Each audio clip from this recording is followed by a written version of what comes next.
नमस्कार बच्चों। पूर्व में हमने साकेत की उर्मिला के विषय में चर्चा की थी, उसी को आज मैं आगे बढ़ाऊंगी। मैथिली शरण गुप्त जी ने साकेत के माध्यम से रामचरितमानस और वाल्मीकि कृत रामायण के उपेक्षित पात्र उर्मिला को प्रकाश में लाने का कार्य किया था। इसके अंतर्गत पूर्व में मैंने उर्मिला की जो प्रमुख विशेषताएं हैं, उसके चरित्र में जो उदात्तता है, विरहिणी होते हुए भी वह अपने कष्ट और पीड़ा का प्रभाव किसी और पर नहीं पड़ने देना चाहती, इस पर हमने चर्चा की थी। और जो भारतीय कवि परंपरा रही है, जिसमें षट ऋतु वर्णन का प्रभाव नायिका पर क्या पड़ता है, उसके अंतर्गत ग्रीष्म ऋतु के विषय में हमने चर्चा की थी। आज हम वर्षा काल पर चर्चा करेंगे। वर्षा काल में इंद्र गोपिका मेहंदी वल्लरियों के सहज विकास को देखकर उर्मिला को अतीव हर्ष होता है। वह लोक मंगल की भावना से प्रेरित होकर कहती है, बरस घटा बरसूं मैं संग, सरसे अवनी के सम अंग, मिले मुझे कभी उमंग, सबके साथ सयानी। कि हे घटाओ तुम बरसो और तुम्हारे साथ मैं भी बरसूं। बरसने से तात्पर्य उर्मिला के हृदय में जो पीड़ा का बोध है, कष्ट का बोध है, उससे उसके जो आंसू के रूप में उसकी जो पीड़ा है वह बह जाए। और वो कहती है कि तुम्हारे वर्षा होने से ही इस पृथ्वी के जो सारे उपादान हैं, वह सारे अंग जो है सरसित होंगे, रस युक्त होंगे। और उर्मिला कहती है कि इनको देखकर हो सकता है कभी भी मुझे सबके साथ उमंग मिले, अर्थात मेरे भी प्रिय लोग कर आए। साथ ही पवन, घन रव, कदम्ब के फूल आदि प्रिय स्मृति में लीन करते हैं, जिससे वह अनमनी सी हो उठती है। प्राचीन स्मृतियां उसे व्याकुल बना देती है। उस आकुलता व्याकुलता में उसे बिजली भी तड़प तड़प उठती सी जान पड़ती है। तब प्रकृति के साथ उसका तदात्मीकरण हो रहा है। हाँ, वह सुहृदयता भी कीड़ा में है, कठोरता जड़ता, तड़प तड़प उठती है स्वजनी, घना लिंगिता तड़िता। तीसरा है शरद ऋतु। शरद ऋतु में सर्वत्र नवीन विकास दिखाई देता है। उर्मिला शरद में भी अपने प्रियतम का पूर्ण साक्षात्कार करने लगती है। अब वह मछली, भ्रमरी, कोक आदि को देखकर भी संवेदना प्रकट करती है, क्योंकि उसे मछली जल में रहकर भी तड़पती हुई दिखाई देती है। चंद्र ज्योत्सना में कलकल करती हुई नदी को देखकर ऐसा प्रतीत होता है कि वह प्रियतम को पाने के लिए भागे चली जा रही है और उसका प्रियतम अब मिला, किंतु उर्मिला के प्रियतम का मिलन तो अभी बहुत दूर है। इसलिए धड़कनें संभालती ही रह जाती है। अब पाया वह सागर, चली जा रही आप उजागर, कब तक आवेंगे निज नागर, अवधि दूतिका द्वारा, सखी निरख नदी की धारा। चौथा है हेमंत ऋतु। हेमंत ऋतु में सुंदर पकवान, रसयुक्त मीठे पकवान बनाए जाते हैं, परंतु अभागिन उर्मिला के भाग्य में यह सब कहाँ। शीत के मारे अकेली पड़ी उर्मिला का केवल एक ही सहारा है। न वह नाइन से तेल लगवाती है, न धूप में बैठती है। इस आकुल अवस्था में भी देवर से प्रजा का हाल पूछना जानना नहीं भूलती। ये उर्मिला के चरित्र की उदात्तता है कि वह स्वयं में ही नहीं मगन रहती, बल्कि आसपास उसके परिवेश में जो घटित हो रहा है और उसकी जो प्रजा है, प्रजाजन सुखी है दुखी है, उन सब का प्रभाव, उसकी सबकी चिंता उसे रहती है। पूछी थी सुकाल दशा में मैंने आज देवर से, कैसी हुई कपास ईख धान की। शिशिर ऋतु। शिशिर ऋतु में पत्ते पीले पड़ जाते हैं, पाला पड़ता है और पतझड़ का आगमन होने लगता है। इन सब उपद्रवों के कारण वह पति को वन जाने से रोकती है। सभी साधन तो उसके पास ही उपलब्ध है। पतझड़ के प्रति सहानुभूति दिखाते हुए कहती है, पाऊं मैं तुझे तुम मुझको पाओ, ले लूं अंचल प्रसार, पीत पत्र आओ। क्योंकि दोनों की उर्मिला अपने पति से दूर है, उसकी विरह वेदना में व्याकुल है, और जो पत्र पीला पड़कर के पेड़ की डाली से जो पत्ता झड़ रहा है वह भी अपने मूल से दूर हो रहा है। तो दोनों की प्रकृति के साथ वह अपनी पीड़ा का अनुभव करती है, उसे बांटती है। छठी ऋतु है वसंत। पतझड़ के उपरांत वसंत का आगमन होता है। सभी शुष्क एवं नग्न डालियां किसलय से भर जाती हैं। आनंद पूर्वक होली मनाई जा रही है, परंतु विरहणी को यह सब कैसे प्रिय हो। बल्कि वह मनियालिन से कहती है, जा मनियालिन लौट आ, यहाँ अवधि का शाम। कि मलय पर्वत से जो चंदन की खुशबू लिए जो हवा आ रही है, पवन चल रही है, उसे कहती है कि तू यहाँ से लौट जा। मुझे तो 14 वर्ष की समय का शाप मिला हुआ है। जब तक 14 वर्ष पूर्ण होने पर मेरे पति साकेत अयोध्या लौट करके नहीं आएंगे, तब तक मेरा और तेरा कोई साहचर्य नहीं हो सकता। लगे न लू होकर कहीं तू अपने को आप की सुगंधित मंद और शीतल मलय पर्वत से आने वाली पवन कहीं मेरे विरह के ताप से तो दग्ध होकर के लू बनकर के स्वयं को ही नहीं जलाने लग जाए। बसंत का साथी कामदेव उसे अबला समझकर धनुष बाण लेकर उस पर प्रहार करने को आता है, परंतु यह वियोगिनी बड़ी दृढ़ता के साथ उसका सामना करने के लिए खड़ी हो जाती है। नहीं भोगिनी यह में कोई, जो तुम जाल पसारो, बल हो तो सिंदूर बिंदु ये हर नेत्र निहारो। ये उर्मिला के विरह का तेज है, उसके सतीत्व का तेज है। वो कामदेव से कहती है कि मैं यहाँ कोई भोगिनी वाला नहीं है जिसके ऊपर तुम अपने काम भाव का जाल पसार रहे हो, कि अगर तुम में शक्ति है तो मेरे ललाट पे सौभाग्य का चिन्ह के रूप में लगा हुआ जो ये सिंदूर का बिंदु है, इसे देखो, ये भगवान शिव के तीसरे नेत्र के समान है जो तुम्हें जलाकर राख कर देगा। अर्थात तुम मेरे को कामोदीप्त करने की तुम्हारे जितने प्रयास हैं वो सब निष्फल हो जाएंगे। सती उर्मिला में कितना तेज, कितना ओज एवं दृढ़ विश्वास है। वह अभागिन है किंतु अबला नहीं। यह मैथिली शरण गुप्त जी की मौलिक चिंतन और अवधारणा है जो उन्होंने साकेत के माध्यम से उर्मिला की गढ़ी थी, उनकी छवि गढ़ी थी, उसके चरित्र के सबके सामने प्रस्तुत किया था। साकेतकार ने उर्मिला के विरही जीवन की झांकी अत्यंत विस्तार के साथ प्रस्तुत की है, जिसमें हमें वह प्रिय के वियोग में करवटें बदलती हुई, तीव्र वेदना में तड़पती हुई, स्मृतियों की आंधियों में विचलित होती हुई, ऋतुओं के प्रहार से अकुलाती तथा विरह की विषमता से टप टप आंसू गिराती हुई दिखाई देती है। उसकी इस विराहावस्था में हम विरह की उन संपूर्ण एकादश अंतरदशाओं के भी दर्शन करते हैं। इसके अंतर्गत पहला है अभिलाषा। एक आदर्श विरहिणी की यही अभिलाषा रहती है कि भले वह स्वयं मिट जाए, उसका प्राणांत हो जाए, लेकिन प्रियतम को दर्शन की एक झलक उसे मिल जाए और वह सदैव फलता फूलता रहे।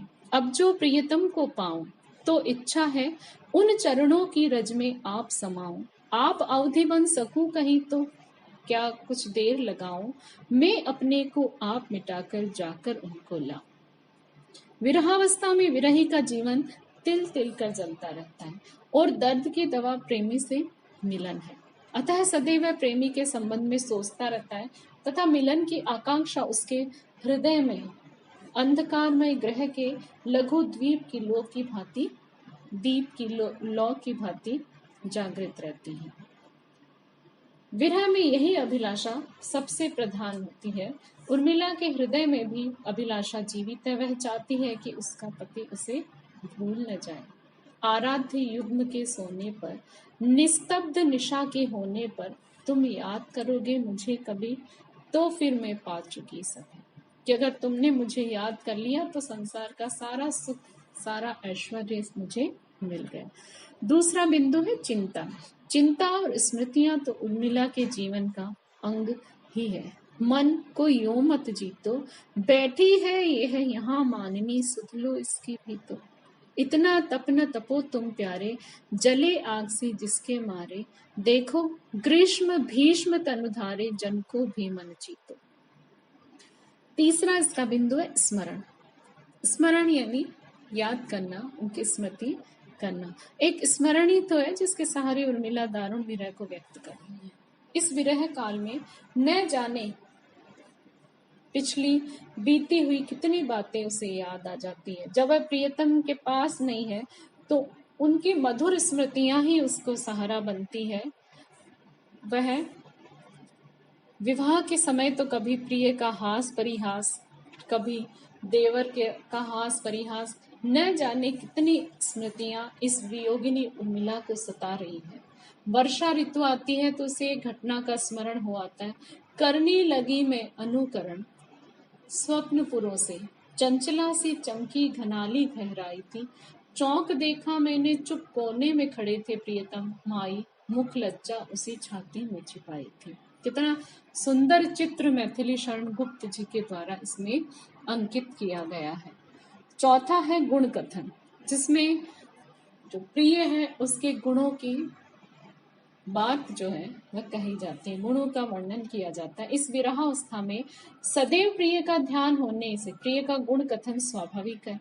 उर्मिला को तो शरद में प्रियतम की छवि दिखाई देती, फैले उनके तन का आतप, मन में सर सरसाए, घूमे वे इस ओर वहां, ये हंस यहाँ उड़ आए, करके ध्यान आज इस जन का निश्चय वे मुस्काए, फूल उठे हैं कमल अधर से ये बेधूक सुहाए। मतलब जरूर मेरे प्रिय ने मुझे याद किया होगा, वो मुझे विस्मृत नहीं कर सकते, इसीलिए उर्मिला कहती है कि ये मुस्कुराए होंगे, इसीलिए यहाँ के जो सरोवर है, मन का जो सरोवर सा है वह सरसित हो रहा है, और हंस जो है वो उड़ करके इस सरोवर में विचरण करने के लिए, मौक्तिक चुकने के लिए आ गए हैं। पांचवी अवस्था है उद्वेग। उद्वेग तो विरह दशा में होता ही है। उद्वेग की अवस्था में उर्मिला स्वयं लक्ष्मण बन जाती है, क्योंकि वह निरंतर प्रिय के ध्यान में रत रहती है और उसे सर्वत्र प्रिय अपने ही दिखाई देते हैं। वह अभिमानिनी उन्हें अकेला आया जानकर लौट जाने को कहती है, धिक्कारती है, लेकिन प्रियतम यहाँ कहाँ, तो फिर लक्ष्मण बनकर स्वयं को धिक्कारती। अधम उर्मिले हाय निर्दयता, पतितनाथ है तू सदाशया, नियम पालती एकमात्र तू, अब अपात्र एक पात्र तू, मुंह दिखलाएगी क्या उन्हें अरी, मर संचया क्यों न तू मरी। छठा बिंदु है अलाप।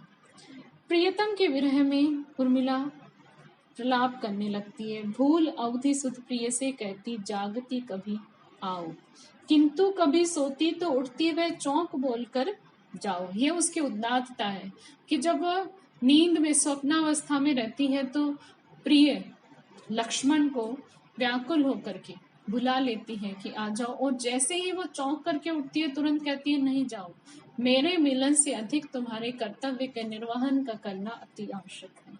इसके संबंध में डॉक्टर नगेंद्र का मत है कि उसकी अर्थात उर्मिला की मनोदशा एक प्रकार की जटिलता है।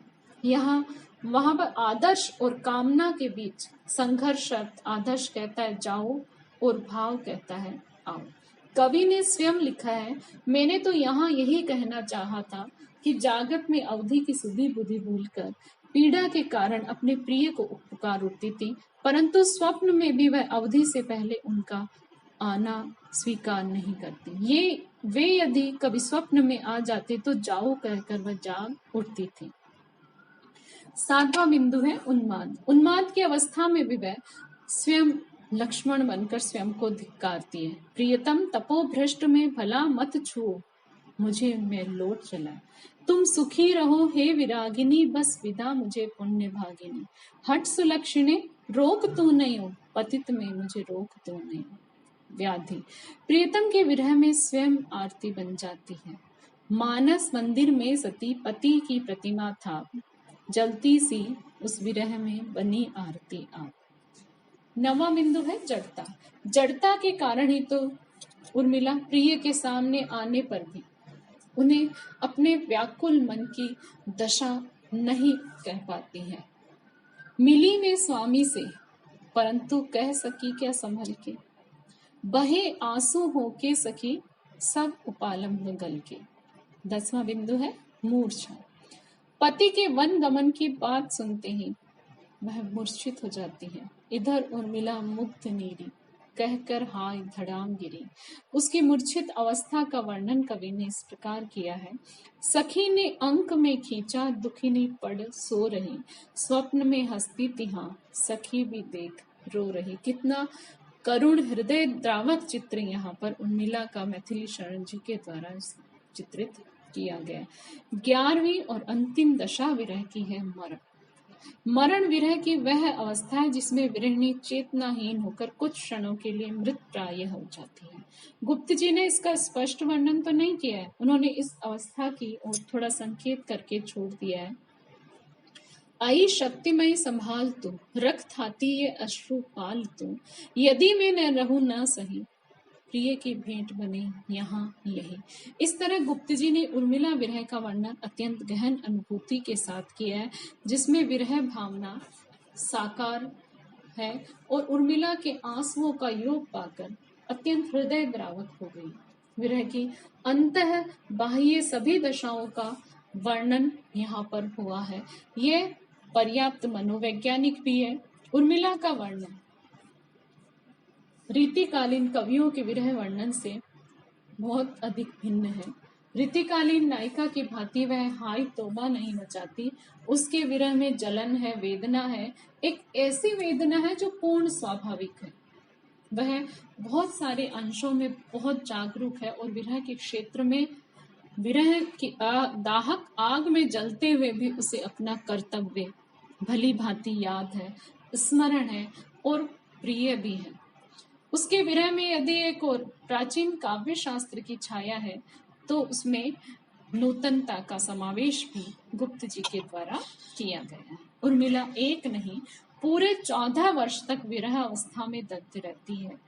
प्रिय प्रवास की राधा तो अब प्रियतम नहीं मिलेंगे, इसी कारण लोग सेवा में लीन हो जाती है, लेकिन उर्मिला की तो अवधि निश्चित है। उसे प्रियतम से मिलना कांक्षा तो है ही, अपने तन मन दोनों की रक्षा भी करनी। वह केवल इतनी प्रार्थना करती है, मुझे न भूले उनका ध्यान, हे मेरे प्रेरक भगवान।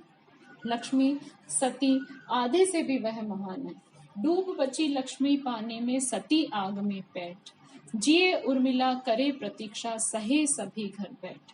किसी न किसी तरह से वह धीरे धीरे विरह की अवधि को रो रो कर काट रही है। अवधि शिला का उस पर था गुरुभार, तिल तिल काट रही दृग्जल धार। जो उर्मिला अभी तक इस प्रकार महलों में ही चुपचाप आंसू बहाया करती थी, जिसकी ओर अन्य कवियों का ध्यान नहीं गया, उसी उर्मिला को साकेत के माध्यम से मैथिली शरण गुप्त जी ने जीवंत कर दिया, साकार कर दिया और उन्होंने उसके विरह का ऐसा अनुपम चित्र चित्रित किया कि पाठकों की सहज ही सहानुभूति उर्मिला के साथ जुड़ जाती है और उर्मिला साकेत के प्रमुख पात्र के रूप में प्रतिष्ठित हो जाती है। यह साकेत की उर्मिला का